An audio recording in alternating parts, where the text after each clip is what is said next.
voici de retour à Pornic. Alors ce qui est bien, c'est qu'on peut emmener notre bureau là où on veut, donc on va pouvoir travailler efficacement d'ici. J'ai envoyé un mail sur la propreté de l'enfant. Dans ce mail, j'aborde la propreté et j'explique comment nous avons aidé Arthur à faire cette acquisition. Pour aider les enfants à acquérir la propreté, il est aussi possible de pratiquer en tout cas l'hygiène naturelle infantile.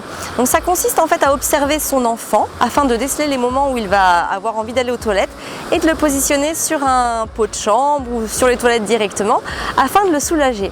C'est un choix que nous n'avons pas fait parce qu'il ne correspondait pas à notre organisation actuelle. Pour Gaspard, nous avons préféré les couches lavables. Aujourd'hui, je voudrais te parler d'un sujet qui revient extrêmement souvent en parentalité positive, bienveillante, lorsqu'on laisse l'enfant faire ce qu'il veut, lorsqu'on le laisse surtout vouloir ce qu'il fait, lorsqu'on le laisse entreprendre, lorsqu'on le laisse libre dans ses apprentissages et dans ses expériences, c'est la notion de déviation. C'est une notion qui a souvent été reprise par Maria Montessori ou Asnil dans leurs ouvrages. La notion de déviation, elle veut dire en fait que l'enfant a subi des contraintes, le déviant de ses aptitudes naturelles. Les enfants sont naturellement des êtres ordonnés, coopérants, aimants, concentrés. Ils ont tout ça en eux de manière très naturelle. Ils font tout cela avec une vraie sincérité, une vraie implication. Et c'est vrai que lorsque on laisse l'enfant dès le plus jeune âge vouloir ce qu'il veut, entreprendre ce qu'il veut, libre dans ses expériences et dans ses recherches, on se rend compte qu'il s'implique, qu'il se concentre de manière très naturelle. On le voit avec Arthur qu'on a laissé libre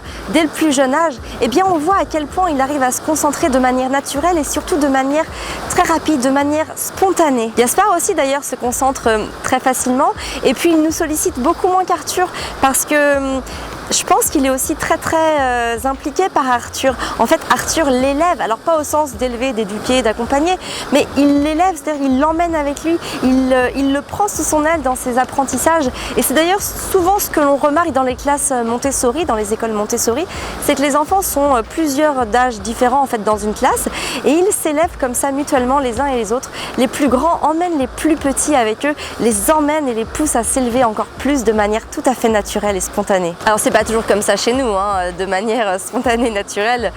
Gaspard n'est pas toujours emmené par Arthur. Des fois c'est le désordre, des fois il se passe des choses entre eux, de la colère, des frustrations entre eux, bien évidemment. Parfois aussi ils sortent beaucoup de jouets, ils s'éparpillent partout. Alors du coup nous ce que l'on fait avec Fabien, notre rôle, c'est de les aider à ranger, de les aider à organiser mieux leurs pensées, de mieux organiser leurs actes. Nous ne corrigeons pas les erreurs d'une manière générale, on préfère qu'ils se rendent compte par eux-mêmes des choses qui ne vont pas. Par contre, nous pouvons bien évidemment expliquer quelque chose si Arthur nous en fait la demande, Gaspard étant trop petit pour le moment. Parce qu'à la longue, les déviations deviennent de vrais défauts chez les enfants.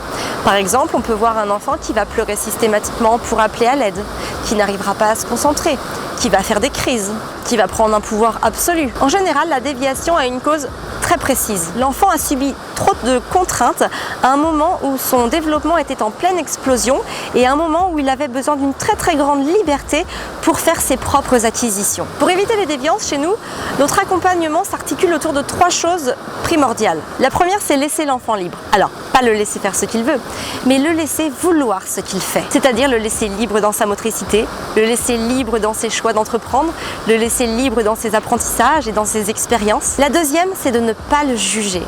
Peut-être qu'il va faire des erreurs, peut-être qu'il aura tort, peut-être que plein de choses vont venir faire que tout ne sera pas parfait. Mais on le tait tout ça. On essaye de voir que le positif. On ne parle pas de ce qui aurait pu être amélioré. L'erreur ne doit pas être soulignée. Elle peut être vérifiée par l'enfant en autocontrôle ou sur notre intervention si l'enfant nous sollicite à ce moment-là. Et enfin, la troisième chose, c'est l'amour inconditionnel que l'on porte à nos enfants. Cet amour, c'est la base, c'est le roc, c'est la sécurité affective dont ils ont besoin pour se développer en toute harmonie. C'est la sécurité qu'ils ont besoin pour continuer d'entreprendre. Et cette chose qui est 100% gratuite, que l'on dispose tous à foison, eh bien c'est la plus belle chose que l'on peut donner, offrir à nos enfants. Alors voilà, en résumé, on laisse l'enfant libre au maximum et on ne commente pas les actions négatives qui auraient pu se passer. Sur ce, prends bien soin de toi et de ta famille.